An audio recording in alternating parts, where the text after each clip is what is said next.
Do you ever feel like everyone around you is swimming in cash while you're just trying to keep your head above water?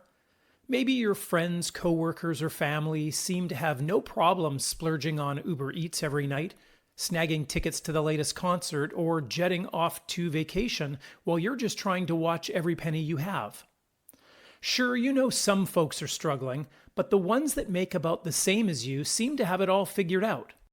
Meanwhile, you're barely keeping up with the rising cost of living. So, what's the deal? Are they really that much better off? Now, let's dig into why it looks like everyone else has it easy. Some of the reasons might actually surprise you. Let's start with a big one: credit card debt. A lot of people are up to their ears in it, and you'd never even know it. According to Bankrate, at least 1/3 of Canadians and Americans carry credit card balances. And here's the kicker: many of them aren't even worried about it. For some, it's like those credit card charges are just free money that never really needs to be paid back. As long as they make the minimum payments each month, they're not losing any sleep over it. But with most credit card interest rates often hovering between 20 and 30%, this can turn into a long-term problem. Sure, living for today is fun until those minimum payments start eating into everything else, like your rent, your grocery money. Just because someone seems comfortable with piling on debt doesn't mean that they're actually doing it well, no matter how carefree they look on the outside. Ever wonder how some of your coworkers seem to have extra cash for nights out, new clothes, and cool gadgets, even though you know they earn about the same as you? The secret might be a side hustle. Believe it or not, a recent study found that nearly 40% of Americans have one, earning an extra $800 a month on average. Not everyone with a side gig needs the money to get by, but for those that do, it can make a big difference. So while it may look like they're living the high life, they may actually be clocking in extra hours after the regular job ends. It's easy to think someone is living the dream when you see them jetting off to Europe or pulling up in a new car. But what you don't see are the sacrifices they might be making in order to afford those things. Maybe that friend who's always traveling cuts back on other expenses, like eating out or buying new clothes. Or the person with a designer wardrobe might be cutting corners elsewhere, like skipping vacations. And that colleague who just bought that brand new house, they might be so strapped for cash right now that they're staying home on weekends because they can't afford anything else.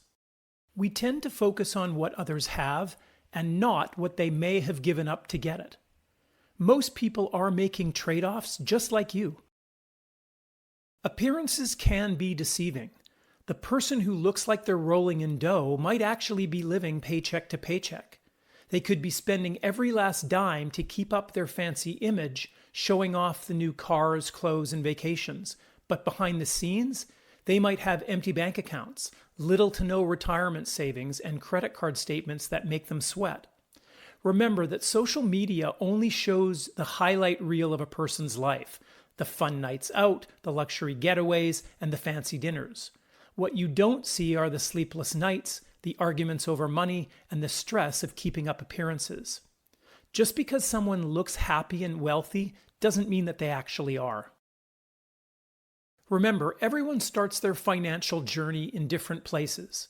Some people are lucky enough to have their parents pay for college, while others work their way through school or took the cheapest route possible to avoid debt. Some skip college altogether, choosing instead to dive into trades or start their own business. Timing also plays a role. Entering the job market during a booming economy can set you up for success, while graduating during a recession might mean struggling for years. You need to remember that everyone's path is different, which means comparing yourself to others doesn't always tell the whole story. Here's the thing about real wealth: it doesn't have to show off. Those who are truly wealthy don't feel the need to flaunt it. They're not buying things to impress others or talking a big game about how much they have. Instead, they're focused on quietly building their financial security. When you see someone who's always showcasing their money, it's worth asking if they're genuinely wealthy or just putting on a good show. Often it's just for appearances, and they might actually be worse off than you think. At the end of the day, Everyone's circumstances are different. Don't judge your success based on what others seem to have. Concentrate on what you can control. Make a habit of saving and investing, spend wisely, and focus on your long-term goals. Building a strong financial foundation isn't about looking rich. It's about being smart with your money and setting yourself up for a stable future. Success isn't a one-size-fits-all kind of thing. Remember, your journey is unique, and that's what makes it valuable. And if you want to see how you actually compare to others, then check out this video. Thanks for watching, and we'll see you next time.